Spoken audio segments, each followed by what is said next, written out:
Hello dear students. तो अभी के टाइम पे जितने भी बच्चे यूपी पॉलिटेक्निक ग्रुप ई का एग्जाम दिए थे, जिनको डी फार्मा में एडमिशन लेना था, वो काफ़ी परेशान हैं। उनके काफ़ी लगातार कमेंट आ रहे हैं कि सर सभी ग्रुप का काउंसलिंग तो स्टार्ट हो गया, लेकिन ग्रुप ई के जितने भी स्टूडेंट हैं, चाहे वो E1 के स्टूडेंट हो या E2 के, यानी डी फार्मा में जितने भी बच्चे एडमिशन लेना चाह रहे थे, उनकी काउंसलिंग अभी तक स्टार्ट नहीं हुई है। एंड काउंसलिंग में आपका लिख रहा है यू आर नॉट एलिजिबल। तो सर क्या हमारा काउंसलिंग नहीं होगा? अगर होगा तो कब तक होगा, और इतना देर के पीछे रीज़न क्या है? तो सबसे पहले मैं आप सभी स्टूडेंट्स को एक चीज़ इन्फॉर्म करना चाहूँगा कि देखिए, सारे ग्रुप्स इंजीनियरिंग बैकग्राउंड के लिए हैं, ग्रुप ई फार्मेसी बैकग्राउंड के लिए है। तो आपको बिल्कुल भी नहीं घबराना है। हर साल ग्रुप ई का काउंसलिंग थोड़ा सा लेट से होता है। हाँ, इसके पीछे लॉजिक क्या है वो भी मैं थोड़ा बताऊंगा, लेकिन हाँ, एक अपडेट आया है, उस अपडेट के माध्यम से आप सभी लोगों को थोड़ा सा एक बेसिक आइडिया दे सकता हूं कि आपका काउंसलिंग कब तक स्टार्ट हो सकता है एंड किस तरीके से काउंसलिंग होगा। ठीक है, हाँ, तो चलिए शुरू करते हैं। अगर आप इस चैनल पर पहली बार है, उदित अकेडमी का यूट्यूब चैनल आप सभी लोगों को डी फार्मा के एडमिशन रिगार्डिंग, एंट्रेंस एग्जाम के रिगार्डिंग सबसे बेस्ट वीडियोस प्रोवाइड करता है। तो आप सभी लोग इस चैनल को जरूर सब्सक्राइब कर लीजिएगा। ठीक है, तो चलिए स्टार्ट करते हैं। सबसे पहले हम लोग आ जाते हैं अपने वेबसाइट JEECOP के वेबसाइट पे, joint entrance examination council polytechnic Uttar Pradesh. ठीक है, इसके ऑफिशियल वेबसाइट से ही आपकी काउंसलिंग होनी है। जब आप काउंसलिंग जाते हो करने के लिए, तो यहाँ पर आपको ऑप्शन भी मिल जाता है कैंडिडेट एक्टिविटी बोर्ड में, राउंड 1 चॉइस फिलिंग। तो देखो भैया, आप अगर चॉइस फिलिंग करने के लिए जाओगे अपना एप्लीकेशन नंबर वगैरह डाल के, तो आप में यू आर नॉट एलिजिबल लिख देगा if you are belongs to from group E. अगर आप ग्रुप ई से बिलोंग करते हो तब, तो फिर आपको क्या हो करना चाहिए? तो देखो, एक काउंसलिंग का शेड्यूल आया है, इस काउंसलिंग के शेड्यूल से ही हम लोग समझते हैं। ये जो शेड्यूल है, इस शेड्यूल को हम लोग देखते हैं। इस शेड्यूल को मैंने पहले से डाउनलोड कर रखा है, तो थोड़ा सा यहाँ से देखना आसानी रहेगा। देखो भाई, काउंसलिंग 2026 कैसे यहाँ पर first round to third round तक है, जिसमें group A B C D F G H I के इस तरीके से सारे हैं, लेकिन ग्रुप E को मिस कर दिया है। तो गलती से मिस नहीं हुआ है, बल्कि ग्रुप E का ये काउंसलिंग डेट है नहीं। हाँ, एक बेसिक आइडिया आपको लग सकता है कि इसी तरीके से आपके भी काउंसलिंग होते हैं, फेजेज में काउंसलिंग होते हैं, ऑनलाइन काउंसलिंग होता है, जिसमें फर्स्ट फेज में 3 राउंड होते हैं, round 1, round 2 and round 3। Round 1 और राउंड 2 और राउंड 3 में ओनली किसके स्टूडेंट अवेलेबल हैं? यहाँ पे सिर्फ यूपी के जितने भी स्टूडेंट हैं वही पार्टिसिपेट कर सकते हैं। फिर बचे हुए सीट पर फेज 2 काउंसलिंग स्टार्ट होता है। एंड फेज 2 काउंसलिंग में आप अगर देखेंगे तो यहाँ पर दिख रहा होगा round 4 and round 5। Round 4 and round 5 में जो qualified candidates Uttar Pradesh and other states, यानी उत्तर प्रदेश के अलावा जो भी अदर स्टेट के बच्चे हैं, उनका यहाँ पर काउंसलिंग राउंड 4 एंड राउंड 5 में रहने वाला है। तो बहुत सारे बच्चे अदर स्टेट के भी हैं, वो भी यूपी से डी फार्मा करना चाहते हैं, तो उन्होंने भी एंट्रेंस एग्जाम दिया था। तो आपको मैं बता दूं कि राउंड 1, राउंड 2 और राउंड 3 ये तीनों काउंसलिंग सिर्फ यूपी के बच्चे करते हैं। जब यूपी के स्टूडेंट्स के कंप्लीट हो जाते हैं राउंड 3 तक, जो भी रिमेनिंग सीट्स होते हैं, उसके बाद राउंड 4 एंड 5 में आप पार्टिसिपेट कर सकते हैं। तो इसका मतलब क्या, आपके लिए कोई सीट ही नहीं बचेगा। तो भैया, यूपी में अगर मैं बात करूं फार्मेसी के कॉलेज की, तो 2000 प्लस कॉलेज है। तो आपको ऐसा सोचना ही नहीं है कि कॉलेज में हमारे लिए सीट नहीं बचेगी, बहुत सारा कॉलेज है। आपको किस कॉलेज में एडमिशन लेना है, आप पहले से ही पता कर लो कि भैया हमें इस कॉलेज में बात करनी है, हमें इस कॉलेज में एडमिशन लेना है, उसकी फीस क्या रहने वाली है, क्या वहाँ डेली कॉलेज करना पड़ेगा, ऐसा कुछ होता है ना।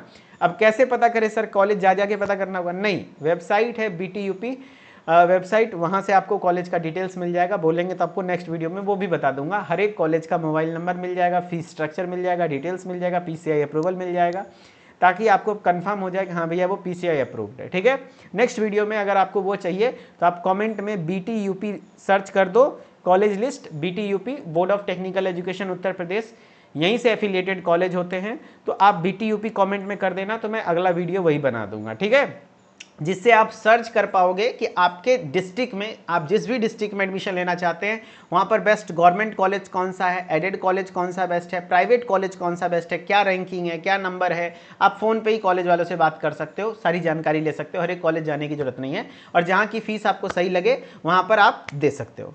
बाकी काउंसलिंग आपका कब से स्टार्ट होगा? तो देखो भैया, आपका इनका 25 जून से है, तो आप लेके चलो कि 1 महीने बाद, 1 मंथ है ना। पिछले साल भी ऐसा हुआ था, 1 महीने लमसम में प्रोसेस लग जाते हैं। आप मान के चल लो 25 जुलाई यानी कि जुलाई के एंड तक, जुलाई के एंड तक आपका काउंसलिंग हो सकता है। इसके पीछे रीज़न क्या है? तो देखो जुलाई के एंड तक एक्चुअली जो फार्मेसी के जितने भी कॉलेज होते हैं वो उनको अप्रूवल लेना होता है हर साल।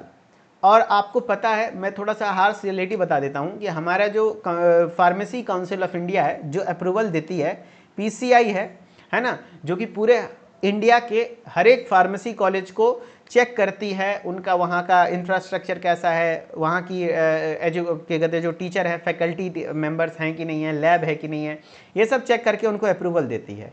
और एक्चुअली यहीं पर दिक्कत होता है, ना ही जेई कप की गलती है ना ही बीटीयूपी की गलती है, गलती हो जाती है पीसीआई की ओर से और हर बार गलती करती है ना। तो खैर कोई बात नहीं है, तो इस चीज़ के लिए आपको घबराना नहीं है कि आपका लेट क्यों हो रहा है। ये पीसीआई हर साल कॉलेज को अप्रूवल देता है, तो ये कॉलेज के पास डेट आ जाते हैं। तो अभी फिलहाल इंटरनली मैं आपको बता देता हूँ कि कॉलेज के पास इन्फॉर्मेशन मिल चुकी है, सभी कॉलेज वाले अप्लाई करते हैं पीसीआई को लेकर के, एप्लीकेशन फॉर्म भरते हैं कि भैया हमें अप्रूवल चाहिए, देन पीसीआई इंस्पेक्शन होता है एंड अगर उस कॉलेज के इंस्पेक्शन में सारे क्राइटेरिया फुलफिल होते हैं तो उसको अप्रूवल दे दिया जाता है। तो मेरा मानना है कि भैया अगर एंट्रेंस एग्जाम का रिजल्ट आया तो रिजल्ट आने से पहले ये पीसीआई अप्रूवल वाला काम खत्म कर देना चाहिए, है कि नहीं। जो काम अभी स्टार्ट हो रहा है, यस अभी स्टार्ट हो रहा है, मैं आपको बता दूं लगभग 15 से 20 जुलाई तक, 15 जुलाई तक यही काम होना है, ठीक है। जो काम अभी स्टार्ट हो रहा है अप्रूवल देने का, यानी कि जो भी यूपी के कॉलेज हैं उनको अप्रूवल देने का, यही काम अगर 1 महीने पहले कर लिए होते तो आपका भी रिजल्ट होता, साथ ही साथ काउंसलिंग हो जाता, बट आपका नहीं हो सकता है कि नहीं। सो इसलिए आपको थोड़ा सा वेट करना होगा, घबराना कुछ नहीं है। थोड़ा सा पीसीआई कॉलेज को इंस्पेक्ट करती है, अच्छे से जांच करती है, थोड़ा समय लेती है, देन अप्रूवल देती है। तो मुझे उम्मीद है कि आपका काउंसलिंग 25 जुलाई तक, उम्मीद किया लगभग आप मान लो कि 20 से 25 जुलाई तक आपकी काउंसलिंग को लेकर के नोटिस आ जाएंगे, देन आप काउंसलिंग करा पाओगे। देर क्यों हुआ? क्योंकि पीसीआई अप्रूवल अभी तक सारे कॉलेज को मिला नहीं है।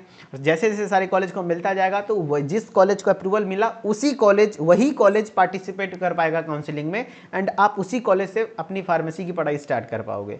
एंड अगर आप डायरेक्ट एडमिशन ले लेते तो बहुत सारे कॉलेज वाले आपको अप्रोच करेंगे, अरे भैया आप मेरे पास आओ डायरेक्ट एडमिशन ले लो। नहीं लेना, डायरेक्ट एडमिशन मत लेना यूपी से। अगर board of technical education Uttar प्रदेश से एफिलेटेड कॉलेज है तो उसमें डायरेक्ट एडमिशन के नाम पे कुछ नहीं है, आपके साथ फ्रॉड होगा।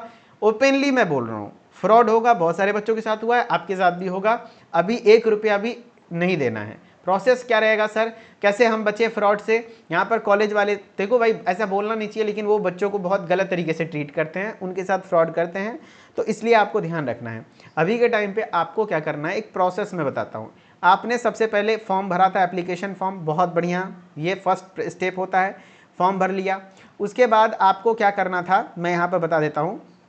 एप्लीकेशन फॉर्म आपने फिल कर लिया है, अब आपको क्या करना है ना कि एप्लीकेशन फॉर्म फिल करने के बाद आपने एग्ज़ाम भी दे दिया, फिर रिजल्ट भी आ गया, अब आपको काउंसलिंग का इंतज़ार करना है। अप टू अपडेट, जब तक मतलब अपडेट नहीं आ जाता है तब तक आप कॉलेज के बारे में थोड़ा पता कर सकते हो। इसके लिए मैंने आपको बताया बीटीयूपी, कमेंट में लिखना, मैं अगला वीडियो बता दूंगा बीटीयूपी से एफिलेटेड जितने भी कॉलेज हैं सभी कॉलेज का लिस्ट, है ना। जो भी पिछले साल एडमिशन में काउंसलिंग में पार्टिसिपेट लिए थे मैक्सिमम अभी भी लेंगे, तो उस कॉलेज का लिस्ट और उस कॉलेज में कैसे हर डिस्ट्रिक्ट वाइज कैसे उसका नंबर मिलेगा, आप बात करके देखिए, जाके देखिए, विजिट करिए, वहाँ के सीनियर से बात करिए कैसा रहता है, यहाँ का सिस्टम नहीं रहता है। जैसे बहुत सारे बच्चे नॉन अटेंडिंग डी फार्मा करना चाहते हैं, नॉन अटेंडिंग तो होता नहीं है, लेकिन होता है ना कॉलेज में भाई ज़्यादा जाना नहीं पड़े। और मैं भी यही कहता हूँ भाई, कॉलेज में ज़्यादा इन्वॉल्व होने से ज़्यादा मतलब नहीं है, आपको काम करना चाहिए, फील्ड में नॉलेज लेना चाहिए, स्किल सीखना चाहिए, है कि नहीं। हाँ, तो ऐसे कॉलेज को आप विजिट करिए जो इस चीज़ के लिए अलाउ करे, और फीस कम से कम ले। फीस अप्रॉक्सीमेट कितनी होती है सर? तो आपका कम से कम 40,000 पर ईयर और 50-60 इस हिसाब से होता है। बड़े बड़े कॉलेज में 70-80 भी लगते हैं, लेकिन 40 से 50,000 मिनिमम लग जाएगा आपको 1 ईयर का। तो इस तरीके से फीस रहने वाली है, ठीक है। चलो, तो बाकी आपको काउंसलिंग का डेट पता चल गया, लेट क्यों हो रही है, सारे सवालों के जवाब मिल चुके होंगे। तो आप सभी लोग मुझे कमेंट में जरूर बताइएगा, कंफर्म करिएगा, एंड अदर आपके कोई भी डाउट हैं तो वो भी कमेंट में कीजिएगा, ओके। एंड इतना समय देने के लिए आप लोगों को बहुत बहुत धन्यवाद। मेरे तरफ से बेस्ट विशेष है, गुड लक आप लोगों को, अच्छे से आप सभी लोग वेल प्रिपेयर्ड रहिए और अपने जो भी डॉक्यूमेंट्स हैं, जाति, आय, आवासीय वगैरह जो भी और भी डॉक्यूमेंट्स लगेंगे, मैं डॉक्यूमेंट पर भी एक वीडियो बना दूंगा, उन सभी डॉक्यूमेंट्स को अरेंज करके रखिए, क्योंकि काउंसलिंग का शेड्यूल आने के बाद आपको ज़्यादा समय नहीं मिलता। 1 से 2 दिन के अंतर्गत आपको सारे डॉक्यूमेंट वेरिफिकेशन कराने होते हैं ओरिजिनल, देन आपका एडमिशन हो जाता है। ठीक है, चलिए। एंड मिथिलेश सर ऑफिशियल से भी कनेक्टेड रहिए हर एक बच्चे, ताकि आपको हर एक अपडेट टाइम टू टाइम मिलता रहे। एंड इस चैनल पर नए हैं तो इस चैनल को सब्सक्राइब कर लीजिए। Okay, thank you. फिर मिलते हैं नेक्स्ट वीडियो में। बहुत बहुत धन्यवाद।